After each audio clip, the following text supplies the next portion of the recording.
So we've got Terry Cook with us today from the Instructor podcast. Terry, how are you doing? I'm not bad, Josh.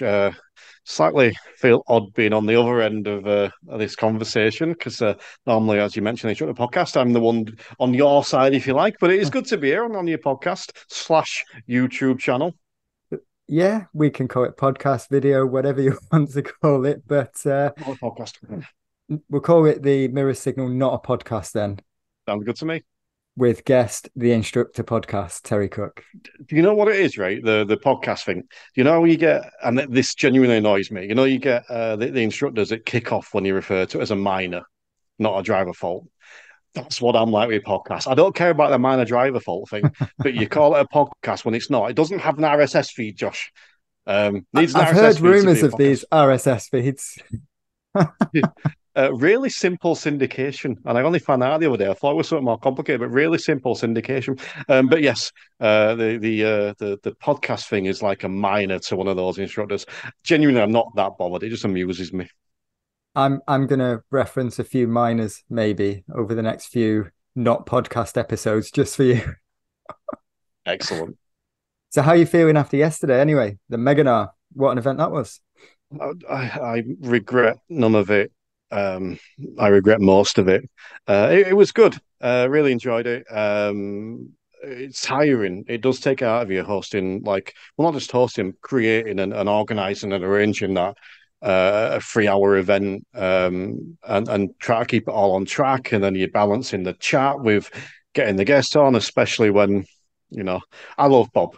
Anyone that knows me knows I love Bob Martin. He's one of my favorite people, but probably not the best decision to have him on first because then everything was delayed after that.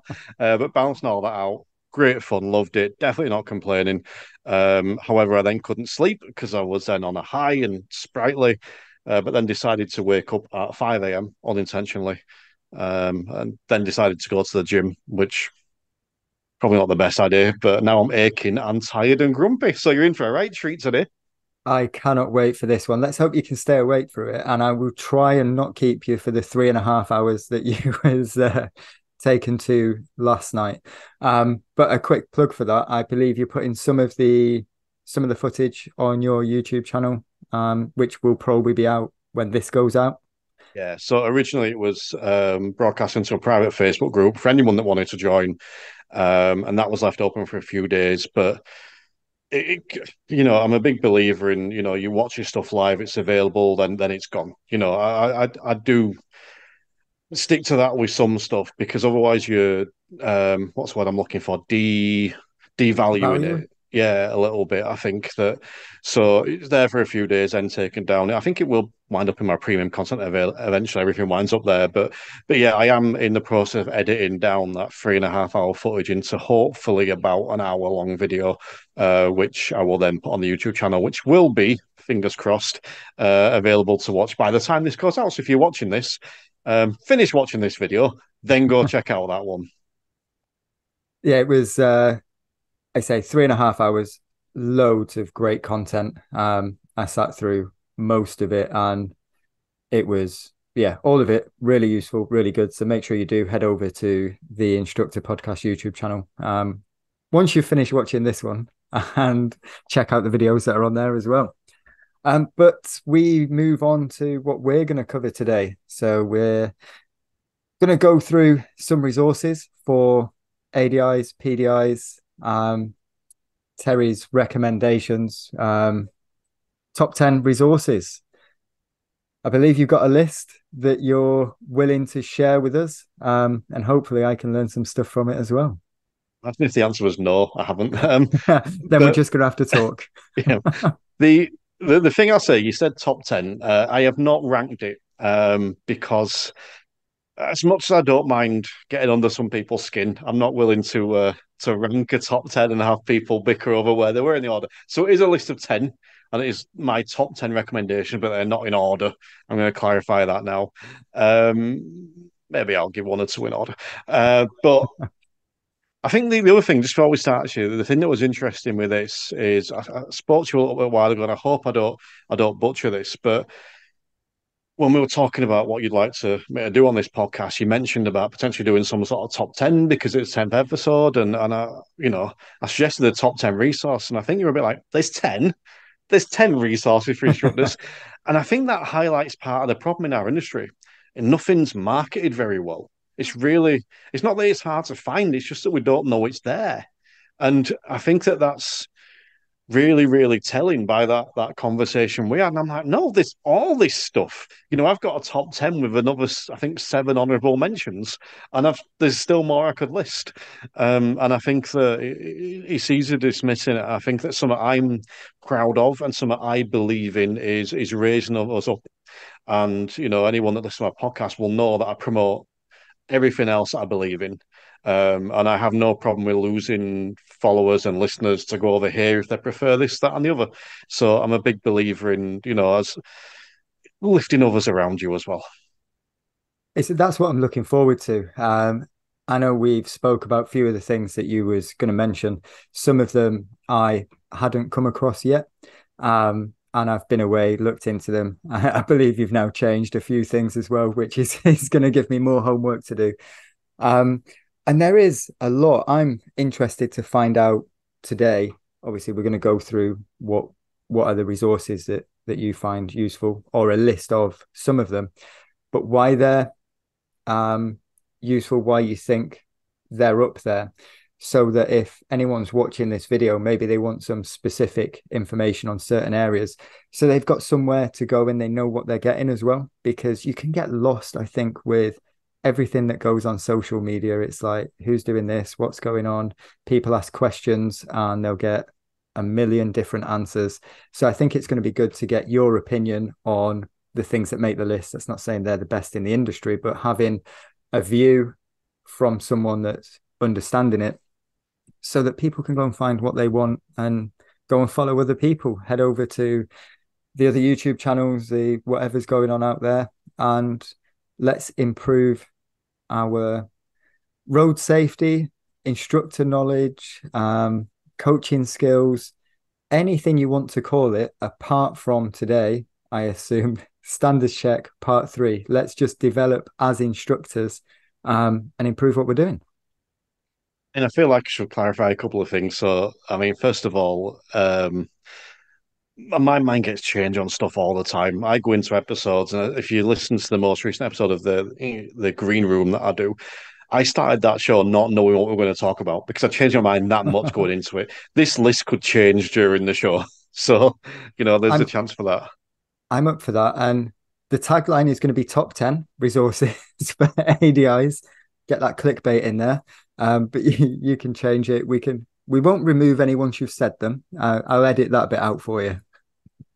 Top 10-ish. I recently put my top 10 films, well, I didn't list them, but I did a post on social media. I realized that my top 10 films of all time contains 17 films. Good. Solid top Which, 10. yeah. But I think the other thing you mentioned about like standard check and part three, I am going to clarify that I have nothing against standard check and part three training. Nothing against it all. It's just that I think that when we limit ourselves to standard check and part three training, we miss out on a world of content. There's so much stuff out there. We mentioned the Meganar before. There was nothing about the standards check in there last night, but I have not heard a single word of criticism from anyone that attended it. Well, no, that's not true. There's been a couple of not necessarily happy that it was 3 hours. They'd have preferred it split in two or something like that. But in terms of the content, people come away from that absolutely buzzing. They've already contacted the guests wanting to go and work for them on this stuff, and just thanking them on social media and shouting them out and stuff like that. That's what I love. I genuinely am buzzing for that.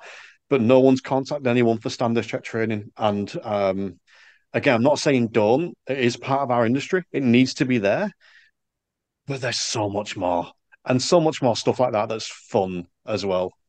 It was, and there was such a broad range of topics covered as well, and all of them relevant, which I really enjoyed. There was, I won't throw any spoilers out there, but there was so much variety. 20-minute ish each person, pushing to half an hour. Different subjects, different things, some working in different fields, but all relevant to driving instructors, which I found fascinating. It was great. Really enjoyed it. We'll get back to ours shortly once we go down this rabbit hole. Actually, a little exclusive for you. January the 17th, it's going to be Megan R2. I've already got two guests confirmed for that. And the interesting thing, the Meg 2 is coming out in cinemas this week. And I'm just gutted that it's not the Megan R2 this week because I could have done some really interesting stuff for promotion for that. But yeah, two guests confirmed for January the 17th, the Megan R number two. Do you have, is there a link that I can put in the description for anyone watching to find The, you initially, or is it just start following you and you'll start releasing it nearer the date?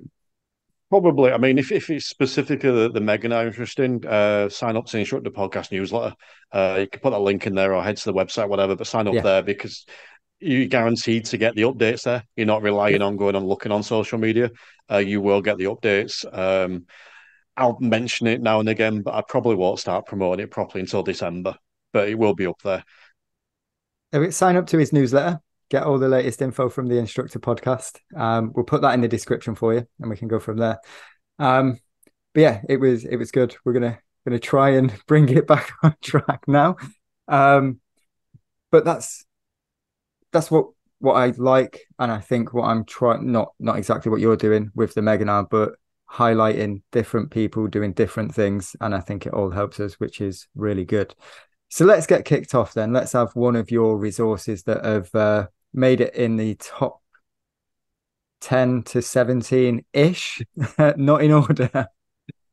No, there is 10 at the minute. They're not in order. So I'm going to, first of all, I'm going to shout Pitt's knowledgeable instructor training with Lee Jowett and Mick Knowles. I think what they're doing is really, really impressive. It's really difficult in our industry, or well, anywhere, to be innovative because everything's been created. You know, there were YouTube channels before this one, there were podcasts before mine, so that everything's a slight derivative of something else.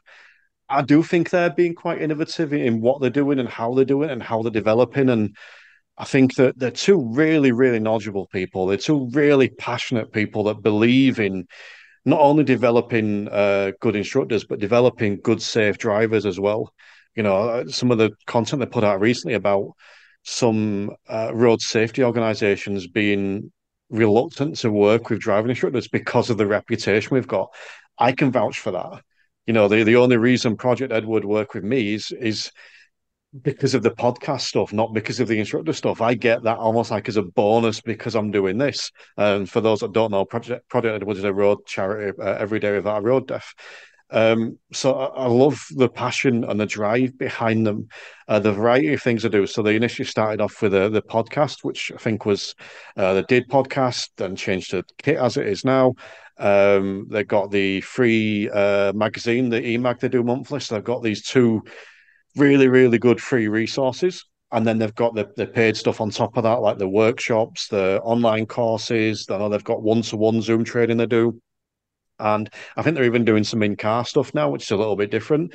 So just that variety they've got, and it just feels like they're doing something a bit different. And I get really bored really quickly with people rehashing the same thing over and over again and just going, well, this person's doing a standards check course, so I'm going to do a standard. Nah, I like what they're doing. It's a little bit different. So they're the first one I'm going to mention from my not in order top 10.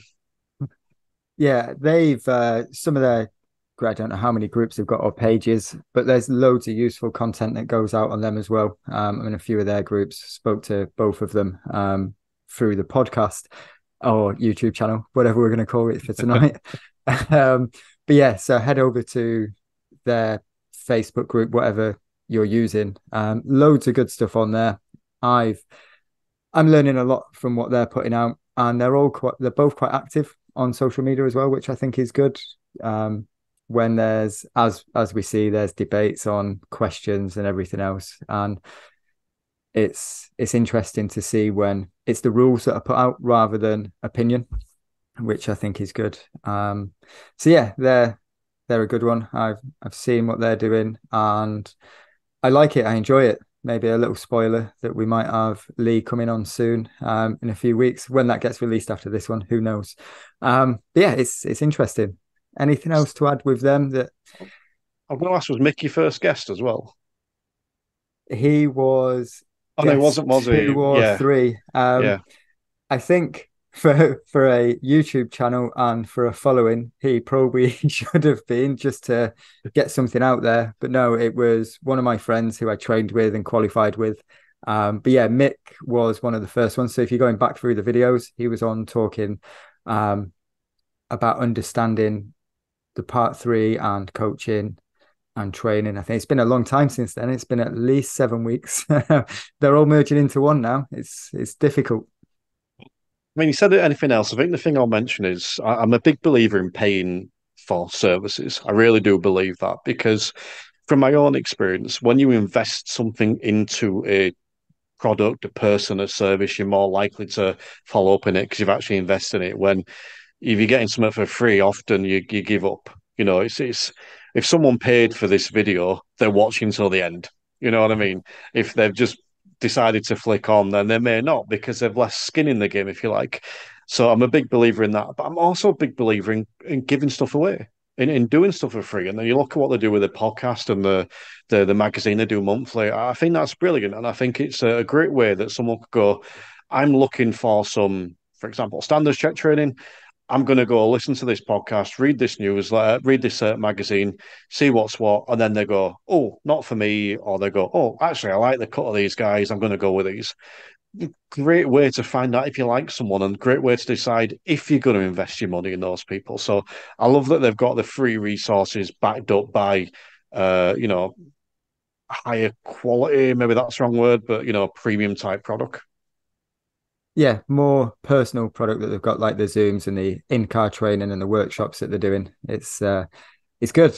I'm looking forward to seeing where they go and likely get on one of their courses as soon as I get a minute.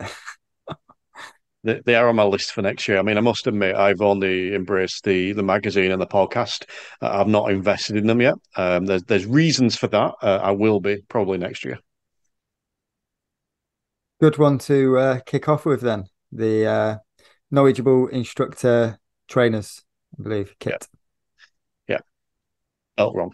They love it when you tell them it's spelt wrong. Make sure you tell Lee that he loves it. I didn't notice. I will mention it when Lee's on. I'll say Terry said. Obviously, I'm not going to start causing any trouble just yet. I've not been around long enough just yet. So what All else right. have we got then? We've had those guys. Great stuff. Um, yeah, so the second one is a bit more specific. It's a book, a very specific book by a lovely human being called Craig Preedy, and the book is called From B to A. So you could probably guess by that it is aimed a little bit around sort of standards check stuff, but it's not. It's not a standards check book. It's a development book. When you actually read it, it's a proper development book. And there's not been many driving instructor books that I've read and gone, I like that. I'm going to go back. And it's one of those books where, for anything like me, you read it cover to cover and then go back and work your way through it. And it just takes a slightly different approach to stuff. It's not about telling you what to do. It's not about, here's this fact, here's this fact. I mean, yeah, there's some of that in it, but it's more about, I want you to develop from this page and this page and this page, and this is how I'm going to help you develop. And I will chuck this in. It's probably not like every chapter is going to be for everyone, but I think that I really like it. It's a slightly different take on the standards check, a slightly different take on what's available there. No offense to Craig, because I get on really well with Craig. I like him a lot, but crap job of promoting the book, you know. So but so that's why it's not as well known as it should be because it's not promoted enough. But if it would be in, I think I've got two books on my list, and it's one of three. Actually, I couldn't fit all three on my list. It's one of three that I would recommend to anyone coming in the industry that not necessarily a must read, but a should read definitely. Yeah, that was one that I'd not seen until we spoke about a few things that we was going to go through that have made it into your top 17 to 20 10 instructor resources. So that's one that's now in my to read list. Not read it yet, but I will be going through it and I'm interested. Well, it was interesting to hear what you said about that because yeah, it's not just about standards check, it's how you develop as, I assume, a coach, instructor, and in turn produce safer drivers, I would imagine, or more thinking drivers.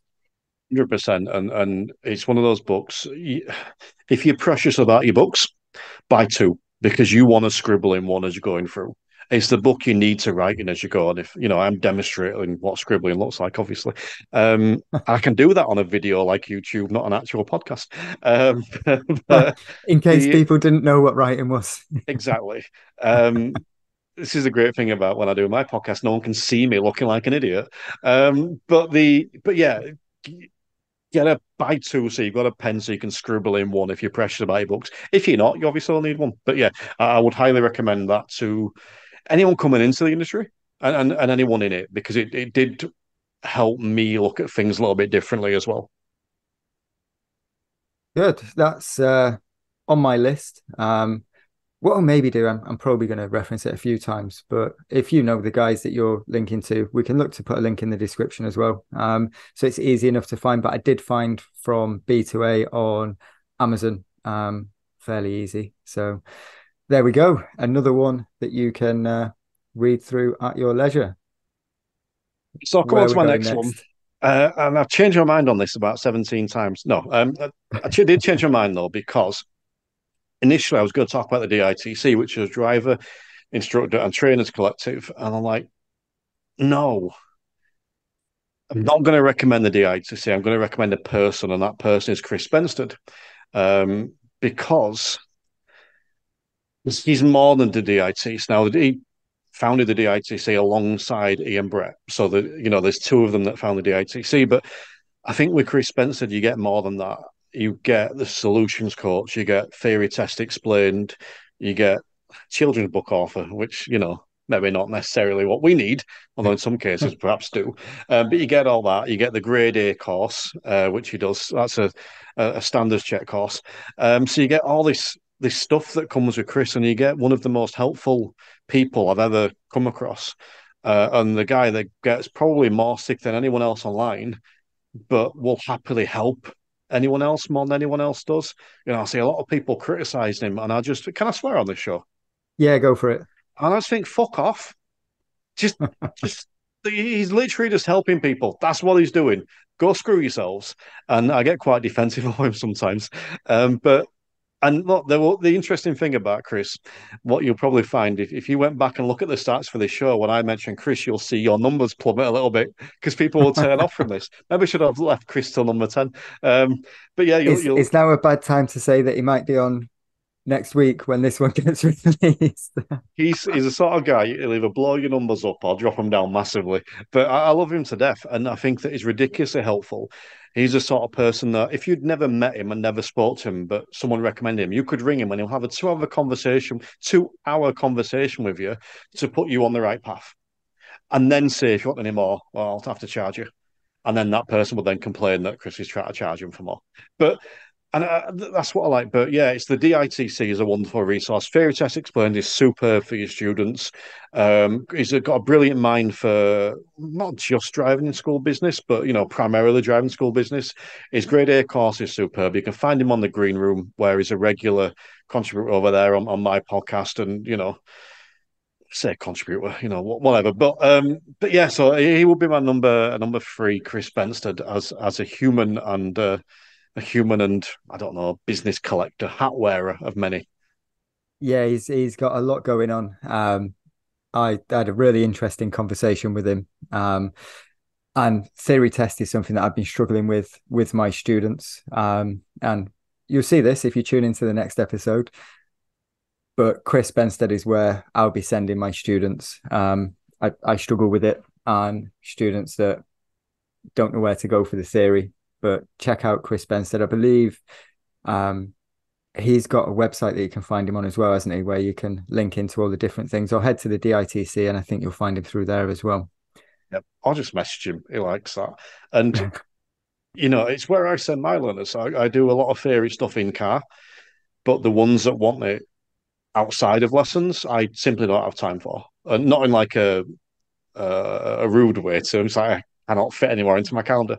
So I will send them to Chris because for the stuff that they need, he is better than me. For the general theory stuff where we're just looking to help, if I'm fine, but where they're actually struggling, is the man. He understands it and he will not make them read the highway code. And he loves it when you bring that up. There we go. Don't read the highway code. Don't quote me on that. Do read the Nope, highway code. Know the that's the title rules. for his episode. Yeah, it's that. Well, we're probably going to go down a rabbit hole, but that was one mistake that I made. Was I just gave my students go read the highway code, do a couple of mock tests. Good luck with your theory test, and they come back 2 weeks later. Oh, I failed, and it's like, oh, go and do it again. Read the highway code again. But yeah, Chris is for that. I've not seen. I know he's got a children's book. I've got that. My kids have got that now.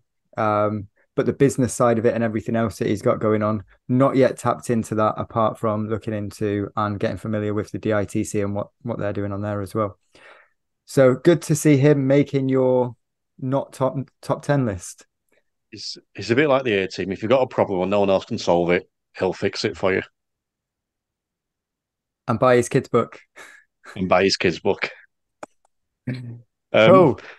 all right, so my number four. Now, this is the only one in my top 10 that is completely not related at all to driving instructors. I did have a couple in to begin with, and I thought I probably should tie it in a bit more specifically. But this is the Coaching Crowd podcast. And this is absolutely nothing to do with driving instructors. I think they've mentioned it like once or twice as examples on their shows, but I love this show. Each episode's about 15 minutes long. They've just done 100. I'm a little bit behind them at the minute, actually. But if you want a simple explanation of some coaching techniques in sort of 10 to 15 minutes, bite-sized chunks, this is your place. Coaching Crowd podcast, Zoe and Joe. Do you know what? As I'm about to say this, I'm going to say wonderful people. I gravitate towards wonderful people. I will spend money on wonderful people far before I spend, money on unpleasant people. Probably fairly obvious, but not to everyone. But yeah, amazing podcast, amazing people. They've got stuff beyond that. Admittedly, quite expensive stuff around coaching courses because it's specific, coaching MVQs and stuff like that. But just the podcast in itself is a superb little resource that whenever I do a list, and I do every now and again, of top 5 podcasts that every instructor should listen to, it's always on there because it simplifies so much. And when I add them on the instructor podcast, I fall into a trap sometimes of asking a question, expecting people to answer a certain way. And they were just brilliant at answering a complete opposite way. And I can't think of an example off the top of my head, but I expect them to go on with that. Oh no, we're going to tell you about this thing, and they just got a brilliant outlook and a brilliant, refreshing way of phrasing stuff. So, if you have any interest in coaching at all, I would highly recommend that podcast. I'll be checking them out. I think coaching and understanding it massively important for us, especially with the direction we've now gone. It's not one that I've heard of or come across, so I will be giving them a listen because it's something I'm trying to improve more. Obviously, got this going on, but my lessons, the more I can evolve my lessons, that will come from my understanding of coaching, how people learn. So, yeah, Coaching Crowd, did you say it was called? Coaching crowd, maybe suggest to you go and check out. I might have this number slightly wrong, but it was season 4, I think episode 10 of the Instructor podcast, because they were on there as a pair. Because I had that podcast recommended to me, went and binge listened to about 50 episodes. I need you on the show. And they came on, and obviously that was specific to driving instructing, and they gave me some really good ideas. And it's that thing I kind of spoke about it a little bit before about the kit. It's difficult to innovate, but we can be fresh and we can take a different approach. And this is why I love talking to people from outside the industry because they give us a different perspective. It's really easy to be in this driving instructor bubble, and they give us this different, can't say the word perspective.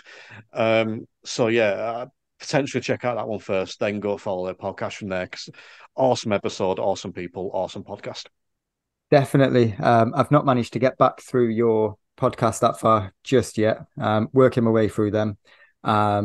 So I will go to that one first, as should everyone else that's watching this not a podcast tonight. It's only 147 episodes. I want you caught up yet. Because I decided to do this, and then I was like, I best figure out what you're doing, and I'm working backwards through them.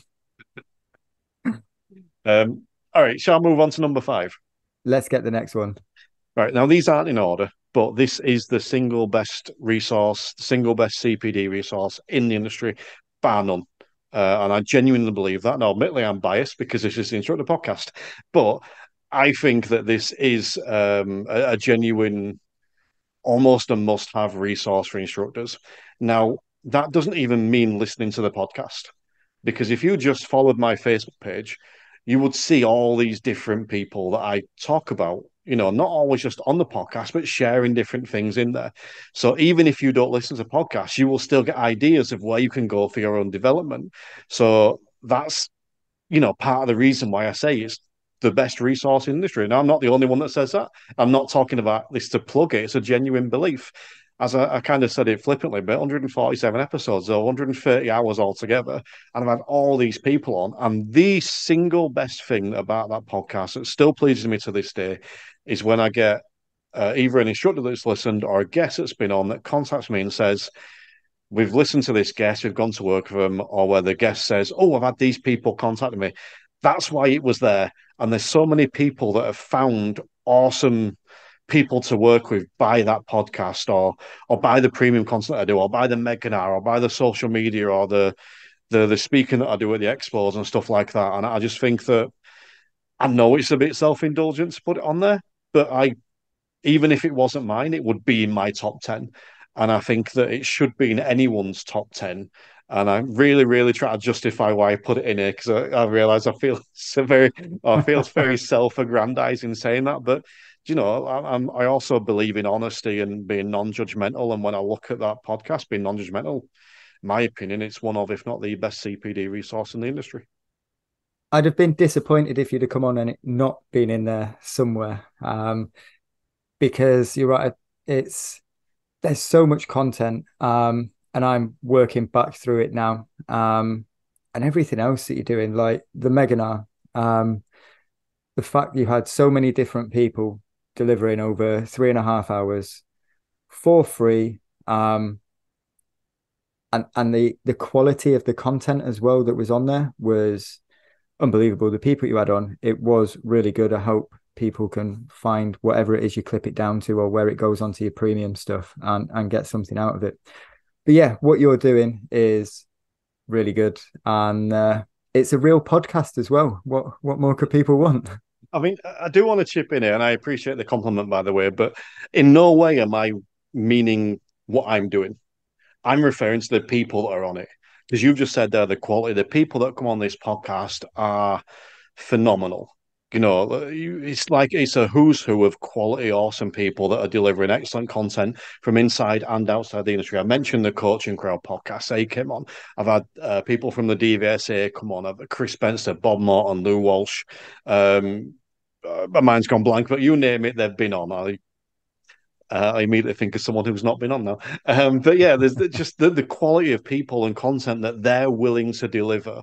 I just think is second to none. And this isn't me giving myself praise. All right, I'm behind it if you like, but it's more about look at these awesome people and what they're doing, and go use them.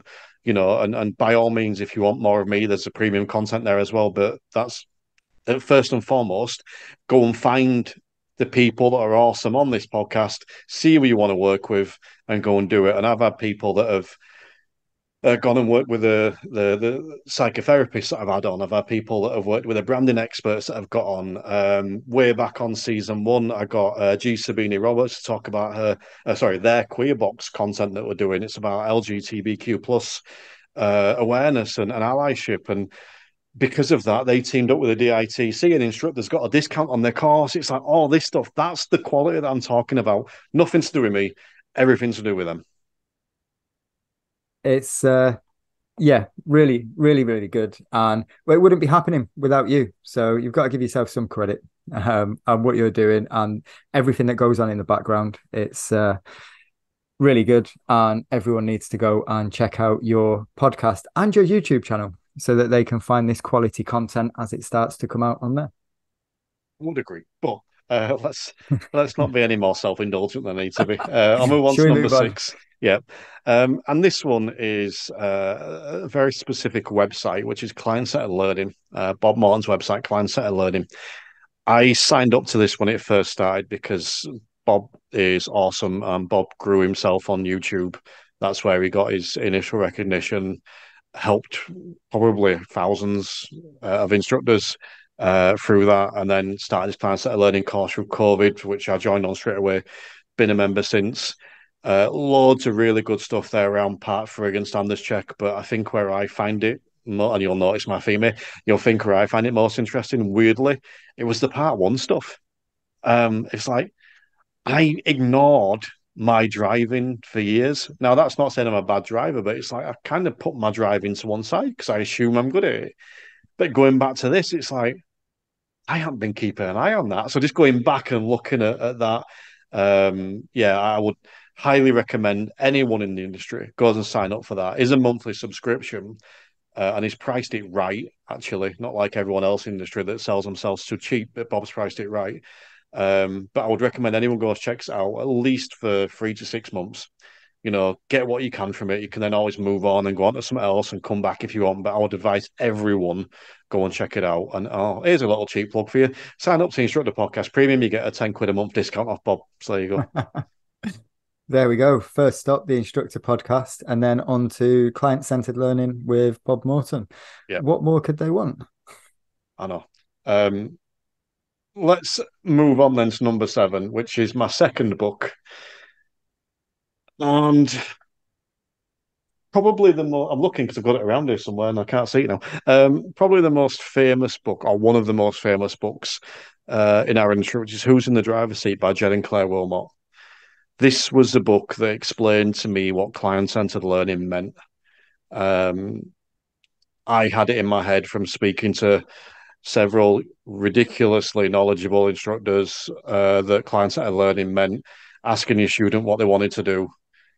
They're going to tell you motorways. You have to shout them and say you can't do motorways on this lesson because you've not done left turns yet. Convince them to do left turns and then just instruct them after that. And or you're only ever allowed to ask them questions. And this was a book that was like, no, if they're going to crash your car, stop them crashing your car. That's not what client centered is. The difference between client centered and client led. And as much as I love Craig Predy's book from B2A, and I think that book should be read by every instructor. This must be read by every instructor, in my opinion. This should be on a DVSA's required reading list. I think it explains it better than 99% of people in the industry can, in my opinion. And I appreciate everyone's different, but yeah, I would really, really recommend this book to anyone. Heavy going in places. I'm not going to lie. There's a lot of content in it, a lot of references at the end. There's a lot of research being put into this book, and you can tell, but well worth a read. Yeah, you're not the first person that's mentioned that. I don't know whether it's come up on record or whether it's been conversations prior to or after filming, but I think most people have mentioned that book that have been on. And something I found quite interesting, I don't know whether you've done the same. There's been a few people that said they go back to it and reference things. It's not something where you read it, it's something where you can go back and find specific information as well to take forward. It's on my list. I've not yet read it, but it's certainly going to be probably that and from B to A over the next few weeks. But yeah, who's in the driving seat?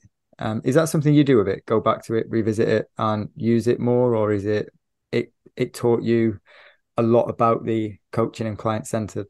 Yeah, I have revisited it, but if I'm being honest, I think that people that are coming into the industry now that have been trained properly won't find it as beneficial as I did because it explains it really well. But if you already know what it is, it won't be as beneficial, but there would still be things in there useful.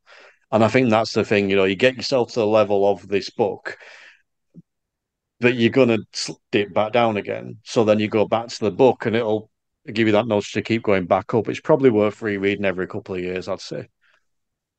something to get through as soon as I can then. Um, what else have we got? Apps, apps, the apps that a lot of instructors despise and complain about because I need a paper diary. Damn it, I need a paper diary because I could lose my phone, or whatever stupid excuse people have got. And I'm sorry if that offends anyone, but it's 2023, I think. This is the world now. We've moved on from stone tablets and chisels, right? Oops. Now, I can't recommend Total Drive, and the reason I can't recommend Total Drive is because I've never used them. So I can't comment for that. I'm not, and that's not being dismissive of them. It's just that I can't comment. And I think you use Total Drive, is that right, Josh? I use Total Drive. So We can you can discuss maybe. yeah, you can be the Total Drive camp. Personally, I don't care what you use. I think you should use something. I've used GoRoadie and My Drive Time in the past. Big fan of both of those guys. Um, and I think that I love the people behind it as well there. The whole team's great, but I know Dan Hill and Michael Carr really well. And they're just, again, they want to deliver the best they can. And B, they want to help the industry. I don't necessarily know which order they go in, but they're the priorities. And I think it's good that we've got that. And I just think you've got these resources that can do everything. They can do your accounts for you. They can manage your lessons. They can let students, you can offer lessons to students. You can have students booking lessons and inquiring through them. Everything else I do that I can't think off the top of my head. I think you're ridiculous not to have this resource in terms of it being a resource for us. And yes, there will be some people listening go, yes, but it's an extra £12 a month. I'm like, yes, use it properly. You will earn that back. I'm not necessarily sure I agree with every claim. Like, we will earn you back £200 a month. Not necessarily sure I agree with every claim like that, but use it properly. It will not cost you £12 a month. You will earn your money back. Um, but also from the side of students and what learners want. I haven't come across, oh, no, that's not true. I've come across very, very few learners that do not like the fact that they have access to their lessons and stuff on their fingertips. They love the fact, and I think the biggest one, and this is actually quite simple that I could provide anyway, but just the resources. I put my resource in there, they can find the podcast, all that kind of stuff. But the fact that they get lesson reminders, they love it. They're, proving the lessons 2 days in advance, or they're checking the diary and I thought I'd check my diary, tell you, book me in for a lesson this day. I can't do it. And I look at mine and go, oh, yeah, that makes sense because why have I put you on that day? Oh, that's right. I've got two Michelles. I've got you mixed up. Whatever. Yeah. But you can see I'm passionate about this. It's because I believe in delivering the best we can for students. And, we'll go out and we'll buy this fancy car or we'll go and spend a load of money on a shiny book that we can draw on for them, but we won't spend 12 quid a month on an app because, woe betide, a bit of paper won't work. There you go. Apps. They sound the same as Total Drive. I assume they're all very similar, exactly the same. Like I don't know which one do you use? Or The minute I use GoRoadie, but I would happily use either, I'll be honest. yeah, GoRoadie or my drive time. And again, the only reason I'm not saying Total Drive is because I haven't used them. I can't comment. and as for the costing, like you said, it makes its money back. One cancelled lesson, put it on your gap on your diary, and that pays for itself every month. I don't know what yours are like, but one of the things that a few of my students have found beneficial from Total Drive, stealing a bit of your thunder with your top ups, is their parents have access to it as well, so they can see where they're at, their progression.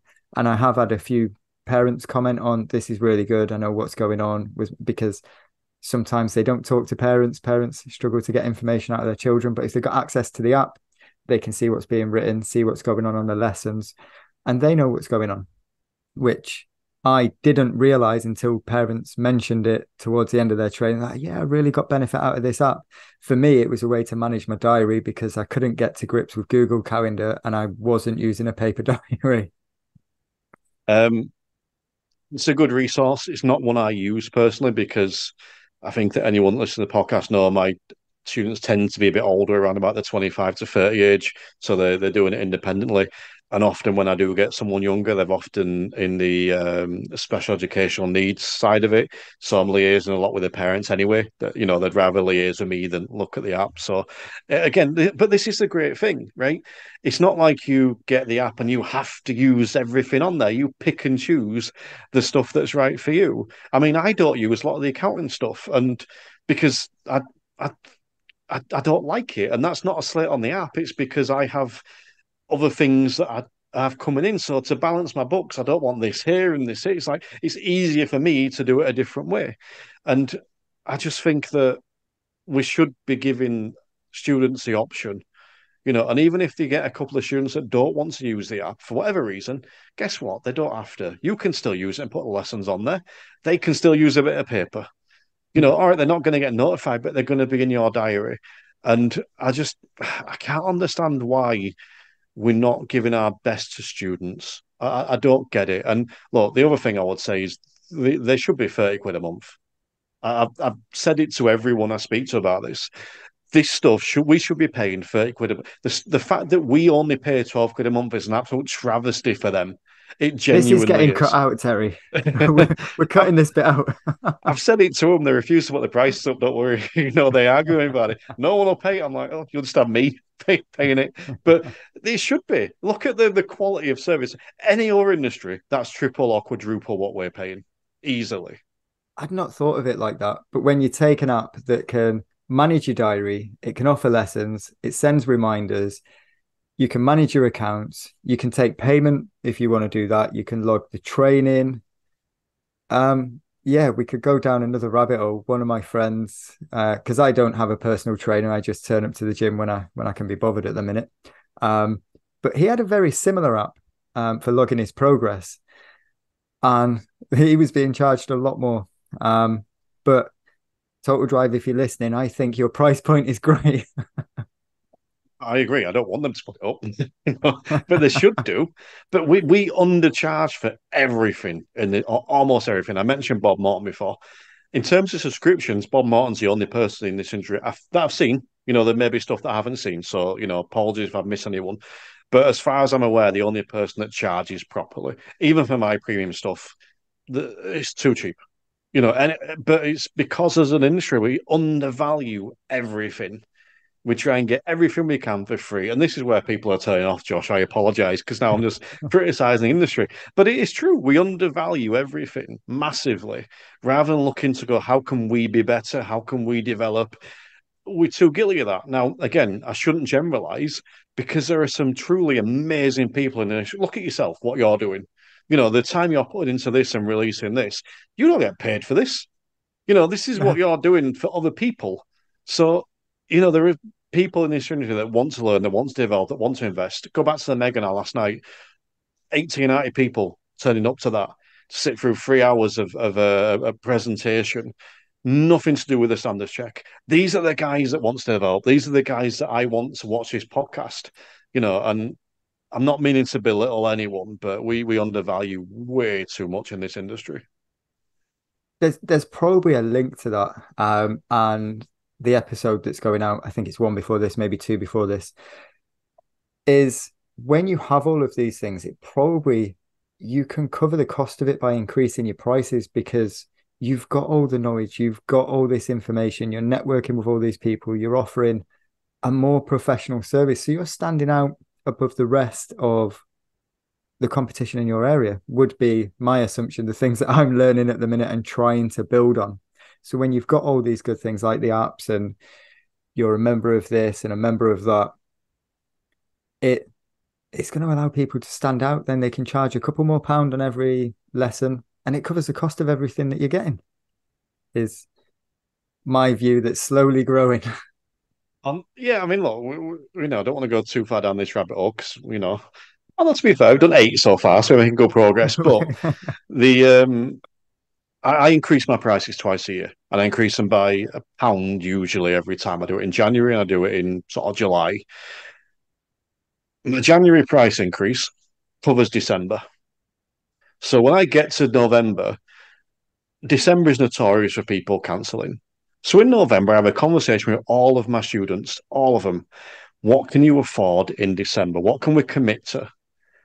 And I find by having that conversation in November, people are honest and they're like, oh, maybe not a lesson every week. Can I go fortnightly? Yeah, of course you can, because I've got December covered by putting this price increase in. And I never have to worry in Christmas. And then if they do more lessons, I've got extra money in bank. But again, when you look at the industry, we don't think like that. We don't think of a business. We don't look at it like a business.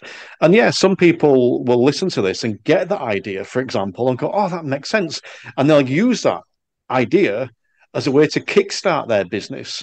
Brilliant. That's what, for me, these sort of shows are about, just to get one idea and go and grow from that. But not enough people treat it like a business. Not enough people treat it like, well, let's go back to what I said before. We undervalue stuff. Why isn't it free? God damn it! I've used this quote a lot recently, but when I did one of my events, I think it was back in March. Someone literally put in a comment, "Why don't you charge your students more so you can give all of your stuff for free to instructors?" I'm like, my students have nothing to do with you. Why should I give everything free to you? I'm like that. That sums up a portion, not all of it, a portion of our industry. And look at what you are doing for free, and look at what is out there for free. There's so much information, so much content. Um, and yeah, I did like that little bit about Christmas. I'd not considered that, as to have the conversation in November with the students so that it's a comfortable conversation rather than them cancelling 3 hours before my 48 hours notice when they knew they wasn't going to do the lesson. But if I can have the conversation early and then I can plan my Christmas around it, that's interesting. So there's a little gem, not a resource, but something I'm going to take along with all the rest Exactly. of it that And I've if you not thought don't of. And if you don't plan a week off over Christmas, but all your students want 2 lessons rather than 4, you can plan your 2 weeks off because Yeah, you've got that money to cover it potentially. So yeah, it's just look, and you don't have to do that. It's just an idea of thinking about your business and thinking, what can I do to improve my business and work better for students? definitely. So we went off on a tangent, but use the apps and pay for them. They're useful and they will make the money back. If in nothing else, just cancellations. And get in now before they listen to me and put the prices up. All right, shall we move on to number 9? Let's move on. Yes. So confident drivers. So this is Kevin Tracy Field, and it always amuses me that they always refer to as Kevin Tracy Field. That's how they're known. Um, and yeah, love them to pieces. I think they're an amazing asset to the industry. So they provide resources for learners to help learners build their confidence, provide resources to instructors to help instructors build our confidence, but also to help instructors build their learners' confidence. They've got the podcast out there. They've got courses that they do. There's free stuff that they put out. Another couple, I'd forgotten this, but another, because I've only started it recently, but another, they do premium content for me in my premium stuff, 10 minutes to confidence. So, I think that they are an asset to the industry. And I've said this a few times, but you'll notice a common theme. You couldn't meet two nicer people. And I think that I've said it a few times going down here, but that plays a lot into my consideration of stuff. So Kevin Tracerfield, confident drivers, highly recommend. Again, at the very least, follow, because you can get a lot of free stuff and free tips and free advice from them. Where do people find them? Website, which I think is confidentdrivers.co.uk. I could be wrong. Cool. I'm sure people watching this have got Google and can track it down easy enough. But yeah, that's an interesting one. So did they do things to help learners, did you say? So it's not just about I go to them to improve my instructing. There's potentially things that my students could benefit from if we're struggling on the lessons as well. As a spoiler, they're also in my top 5 resources for learners that we've got coming up as well. But yes, There we they go. they do stuff. They are able to help learners specifically, but also they do a podcast which the name is different. I think it's Driving Confidence podcast. So it's very similar at least. At the minute, oh, this sticks in my throat. Does this? At the minute, they're above me in the charts. We're always very, very close in the how-to charts on the podcast. I got 2 in there, and I'm usually have one of them above them. But at the minute they're above me, and both mine have just come back and screw those guys. I'm taking them off my list. But yes, they do help learners, and they help us, and they help us help learners. Amazing. Go check them out. See what's going on. Make sure that you're watching Terry's podcast first to get him up in the charts above them, and then watch theirs so we can keep that battle going. And if you want to find out what those podcasts are, hang on to me. It's the learner resources. That's great. They're real podcasts as well, I assume, so you won't find them on a video podcast. Um, I don't know if you can find mine won't be on video podcast, although there will be eventually. It's time. I don't know if Kevin Tracy's are, but yeah, all platform apps. Just search driving test or driving lessons, and they'll crop up in there. Um, all right, let's move on to number 10. So Yes. we had Kit from B2A, Chris Benstead, Coach and Crowd, the Instructor Podcast, Client Centered Learning, Who's in the Driving Seat, the apps, Confident Drivers, and number 10 is a Guild of Mindful Drivers with Sam Harper, who you'll be surprised to know is a wonderful human being and has an awesome dog. Um, yeah, I couldn't recommend San enough. The stuff that she does with the Guild of Mindful Drivers is all around, well, close the name, mindfulness. There's stuff around in meditation and just sort of being mindful, being present. She does a wonderful course on that. I forget how long it is. I have taken it, but I forget how long it is. I think it's a 6 week course. I would Okay. recommend everyone do that. Not there's resource in there again for us to help our learners, but it helps center you as a person and it helps you reflect massively on who you are, what's triggering you, where you're making bad life choices, if you like, and just take a step back and reflect and become a more mindful person, which I think it came about at just the right time for me because that's something I'd started doing anyway. Um, I'm a lot more blunt than Sam. I will phrase stuff very, very differently. Where Sam's very nice and pleasant, I will be a bit more blunt and abrupt. But the principle is the same.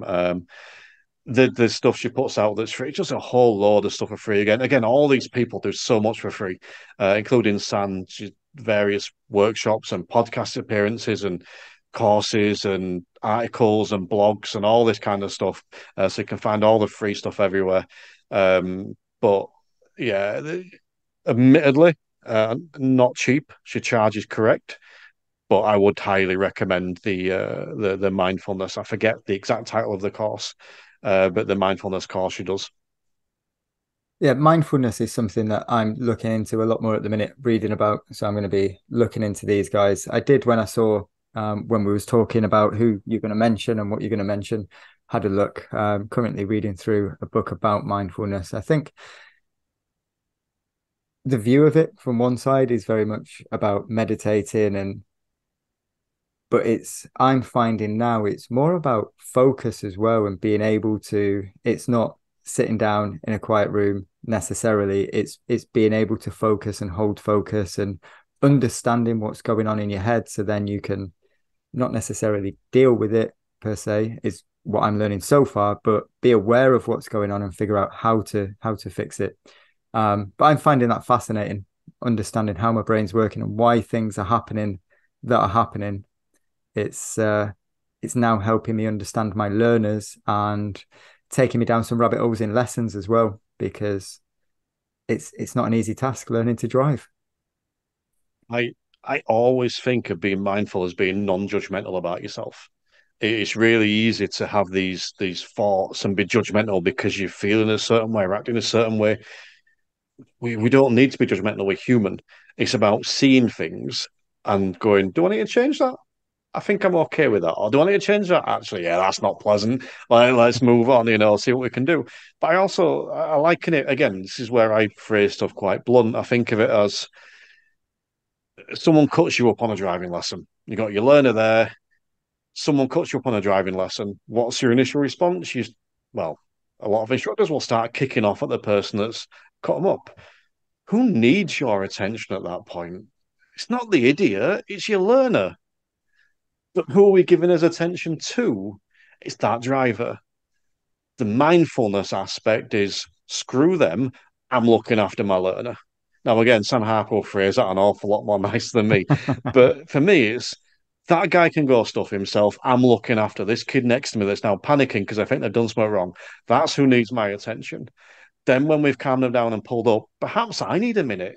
Perhaps I need a bit of attention and maybe I'm flustered and need to take my shit. I'll tell you what, let's jump out of the car for a second. How about we look under the bonnet because I need some fresh air? To me, that That sums up mindfulness for me. And I think one of the ways I first started implementing it was an extra 15 minutes between lessons. And I'd be pulled up in car park and I'd be not, I'm going to say sat on bonnet, that's not right, like leant against the bonnet. And I'd just stay there, stand there for like 10 minutes and just doing no. I was a better instructor for doing that. That's something I do, wiccing, and it was consciously, but not because of anything that I'd kind of started to study. But before lessons, I'd stop before I got to my next student and just have 5 minutes in the car because I didn't give myself an extra 15 minutes because I was finding with some students, if I got there 10 minutes early, they'd come out 10 minutes early and I'd start the lesson. But that 5 minutes of just sitting down, almost trying to move on from what's just happened in one lesson, take a minute, and then get to the next student. And I found that helps me, unless I'm darting across town and I've not got time to do that. But where I do have time, I'm finding a lot of benefit from that. And I'd not assumed that was mindfulness. I just thought I needed to clear my head, which I think is probably mindfulness. Exactly. And look, it does encompass meditation as well. Not everyone does it. I love a good meditation. I think that people misjudge what meditation is. They assume that because the thoughts come in that they're doing it wrong. Like, that's what meditation is. The thoughts come in, they float around for a bit, then you realize they're there and you go, right, okay, now I need to push you out. And then now I'm just going to stop and I'm going to focus on my breath. And all that thought's coming back again. Out we go. That's meditation. It's not sitting there not thinking about, it's letting the thoughts come, letting the thoughts go. Um, and that is part of it. And look, it's a thing. It's not for everyone. But I had someone ask recently, what would you say to someone that didn't want to, you know, do, or what would you want to say to someone that didn't want to take part in any mindfulness? I'm like, well, don't take part in mindfulness then. I'm not going to try and convince you if you don't want to, but I would suggest everyone, give it a go. Because what's the worst that's going to happen? You'll try it and go, not for me. But you learn something. Yeah, You learned exactly. that it's not for you. Exactly. And this is where, again, I get a bit frustrated about people. I'm not going to pay for that course because what if it's not right for me? Guess what? You've just learned that customer there, sorry, that business isn't right for you. You're not the ideal customer for them. That's what you've learned from that. And I guarantee that's not all you learn, but at the very least, you will learn do not go back to that company. That company is not right for you. I'd say that's a win. And what's there to lose other than a little bit of money? You might learn something more and in turn earn more money. Who knows? Exactly. And that's my top 10. We made it. Yep. Almost. I've got honourable mentions. Honourable mentions, I won't necessarily go through them, but drive ahead bookkeeping, um, Howard Floyd, very briefly, driver head bookkeeping, tax bookkeeping, all that kind of stuff. Highly recommend. Howard Floyd and Lou Walsh, two amazing people that I think people should be checking out, but I haven't worked with personally. They're people that I know from afar. Um, so I would recommend them, but I can't put them in my top 10 because I've not worked with them. The Honest Truth is a great resource for instructors to share stuff around safe driving with their students. Changing Our Minds is a book I'm almost finished reading about self-learning, so self-schooling essentially for kids, but it's amazing. It relates to our industry so much. Highly recommend that. I think that's by Naomi Fisher. The ADI PDI Doctor, which is Lee Sperry, who you're familiar with. Another book, Untwisting the Road to Success by Neil Whiteman. Recommend that. And then Theory Test Pro, which is the theory test app for you can get for your learners that we can monitor as well. So yes, they're my honourable mentions. So we've got a bunch more, and then I think you've got more to go through yet for learners as well, have you? Noted down 5 learner resources because again, when we spoke, you said that you weren't all familiar, and so I thought I'd mention the ones that I use and recommend and stuff. So I mentioned my own podcast. So I've got 3 that I do for learning drivers. There's a 5 minute theory, which is well, it says on the tin, 5 minutes of theory goodness for your learners to help them learn, understand, and pass the theory test. Driving test tales, which is where I speak to people that have passed the test about their experience learning to drive. And then the driving test podcast, where I speak to instructors about the driving test for learners to we cover various topics and look at myths around the test, top tips, that kind of stuff. So they're the ones I would recommend there. Theory Test Explained, I mentioned before about Chris Benstead. And we spoke before about how I would send my students to him. Any that I can't help for any reason, they would just send to Chris. Now, admittedly, not all of them will use him because it costs money and people want stuff for free, as we've discussed already. But he's my go-to for anything theory related. Sticking with the theory, Annie of TikTok. Because I've just wrote Annie of TikTok and forgot to put down what the channel's called. But any of your students, if they're on TikTok, just type and search for Annie. She does some genuinely awesome theory stuff over there on TikTok, and there's very, very few things I recommend on TikTok. In fact, just about Annie, that's it. But I would send everyone there because she has a way of explaining stuff that makes sense, and she does it in that kind of short, snappy TikTok style. And I think that it's what's the word I'm looking for? It's honourable almost. That's maybe not the word, but she's not taking the mick. She's not like overly clickbait. She's not like some of them that are drive one-handed on your test. It's completely fine. I'm like, yeah, it is, but don't be a dick. So Annie's cool. Theory Test Pro is one I mentioned earlier, and the reason I'm mentioning that is because I use it. I think it's another resource we can be giving to our students. I think it helps me help them with their theory. But any theory test app, a lot of instructors complain about them. They have the purpose, they serve their place. I think they're really good resources for practicing the theory test. They just need to learn the theory beforehand. Hence the 5 minute theory or Annie or theory test explained or whatever. And then the last one I mentioned, I've kind of mentioned before as well, but the learner specific side of it, the Confident Drivers podcast or Driving with Confidence podcast, whichever way around it is, recommend that as well. So a few podcasts on there, apps, one-on-one and TikTok stuff as well. Recommend all that for learners. Lot of useful stuff there. The big one for me is the theory test stuff. Like I've mentioned earlier on, I've been struggling with that for my students, and I didn't realize why they were struggling until seeing what Chris Benstead is doing and how he's approaching it. And I think there's a lot to be said for teaching the theory side of it rather than just focusing on keeping the car moving. But I assume a lot of these that you've mentioned today as well, you've got episodes with on your podcast. So if anyone's a little bit unsure, they can head over to, I would imagine, your podcast and track them down to see what it Um, is that they're looking at. yeah, so Chris Spencer's been on talking about theory test, and the Kevin Tracerfield have been on, but Annie hasn't been on. But yeah, Chris Spencer and Annie, sorry, Kevin Tracerfield you can find on there. But I just think that it's really easy to dismiss students, and I used to be guilty of that. And here's I think you mentioned before, here's a highway code, off you go. It's like I would hate to be taught like that. Now, if I was learning a new subject and someone, here's a book, go read this, and then come back to me, oh, screw you. No, I'll go find another instructor that'll work with me. You know, I, I've, I'm at the gym at the minute. It may not look it, but I'm just starting back, and I've taken a PT on because I need some help. I do. I've got myself into quite a bad shape. And even just today, I'm like, can you show me that? Well, if he'd just given me a book or just a video to watch, and I can't ask him that, but I want to engage. I want to see it done. I want someone to help me. And I think that we misinterpret students struggling or using the apps or whatever as being lazy. And don't get me wrong, of course there's lazy people out there, but I think we misinterpret them as being lazy when in actual fact they're just struggling. They don't know what else to do. And well, let's help them, or at least offer the help. And yes, I can hear the people crying now. Yes, there will be students out there saying no to the help. That's fine, but guess what? I have students say no to me for that help. I still slip it into lessons without I'm realizing, what does that sign mean? Don't know. Why would it be useful to know what that sign means?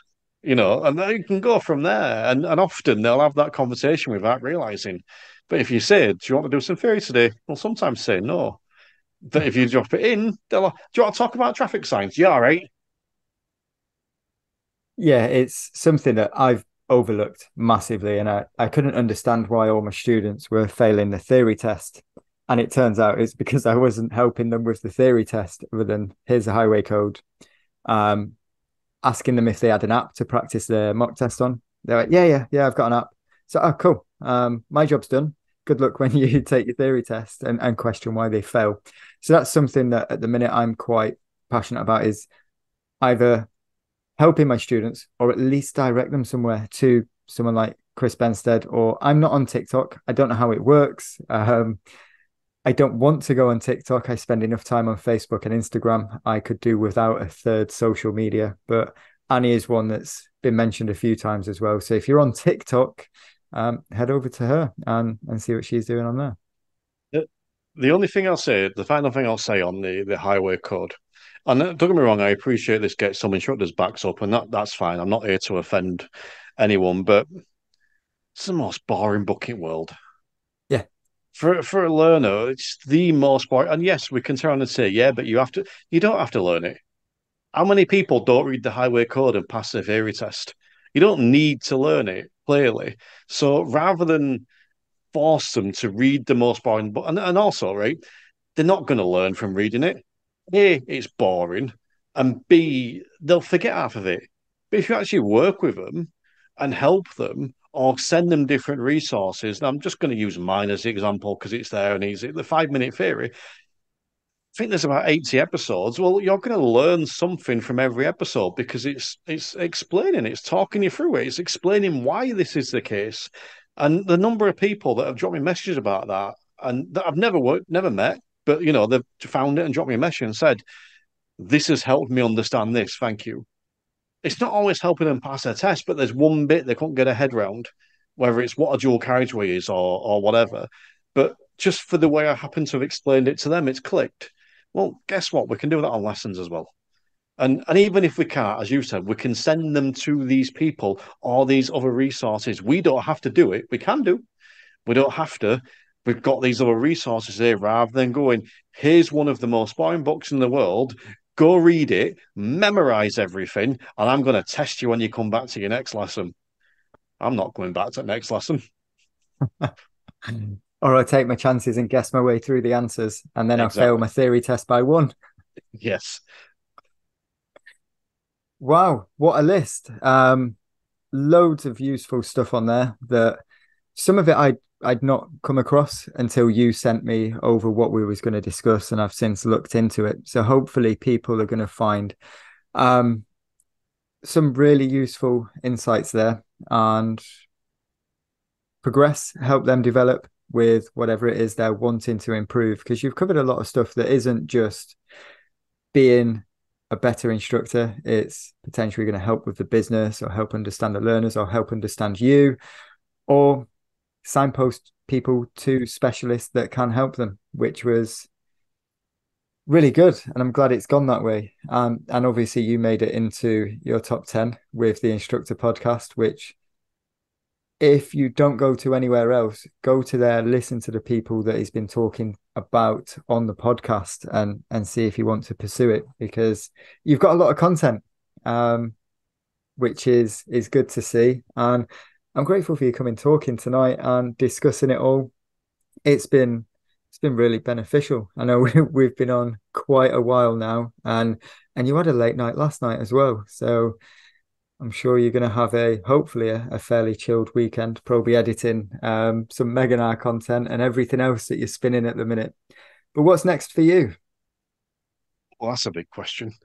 Um, Currently writing a book, which I aim to be finished in August to get released in September. Oh wow, Uh, okay. that I'm way behind at the minute. Um, the title of the book is not a standard check book. I Um, like what you've done there. yeah. So yeah, so that's the book. Hoping to have that in September, so I'm working on that. The I am in the expo in October, whatever date that is. I haven't got a guest yet. I have one in mind, but I can't say it because it's not confirmed. But I'm looking forward to this one. I have to be careful at the expo because a lot of the people that people would like me to interview are already at the expo presenting. And are they going to go and see him twice, or am I going to? So I've got to be careful with who I who I pick. But yes, I'm at the Expo in October. I feel like something I'm missing. In September, I'm recording the second edition of 6 for 60 with my Avengers, my ADI Avengers that are coming in to answer 6 questions in 60 seconds. You can check out the full first episode of that on the YouTube channel. Probably one I would suggest watching the video of rather than the audio if you can, but the audio is equally as great. Um, the Instructor podcast is back in October.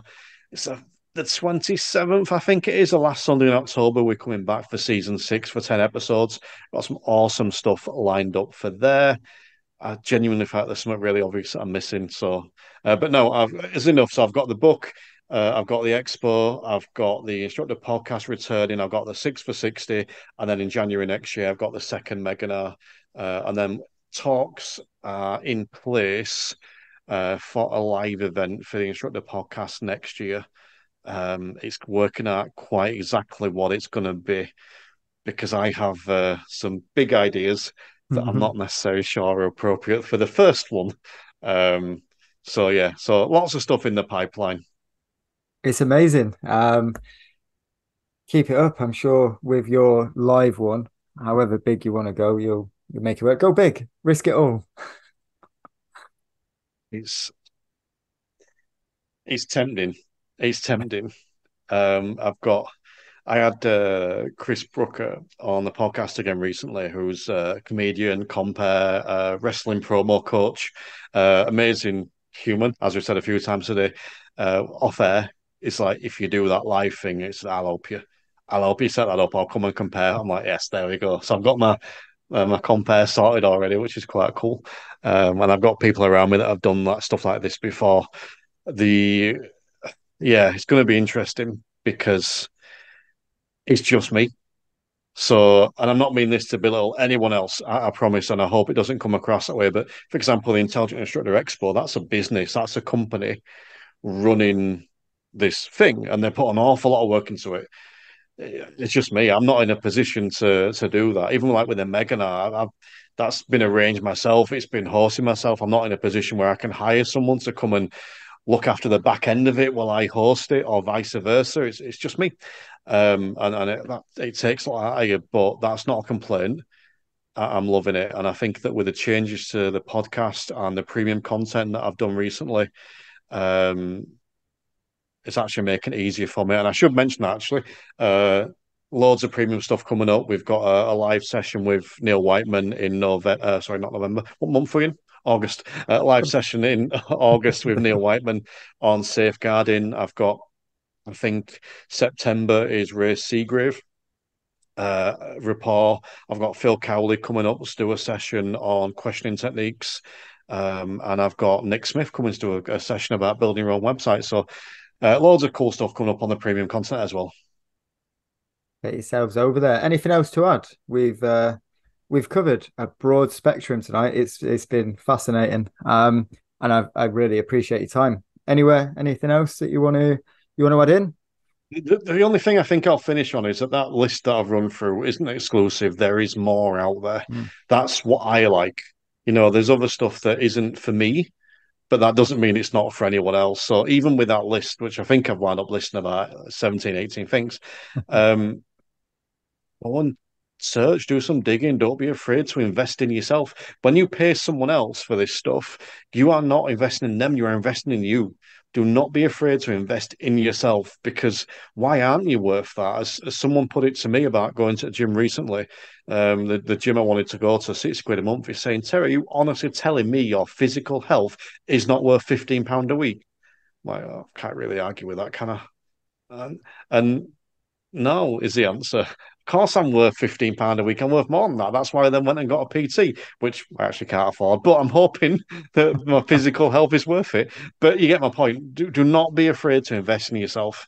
Um, there's only one of you. You know, be the best you can be. What a way to finish there with that final statement. Yeah, I'm going to leave that one there. Terry Cook, thank you very much for tonight. The Instructor Podcast. Get over there, check him out. No problem. And it's been a pleasure, Josh. And I'm enjoying seeing what you're doing over on your YouTube channel. I'm going to keep going. Thank you very much, mate. It's been really good. I've enjoyed it.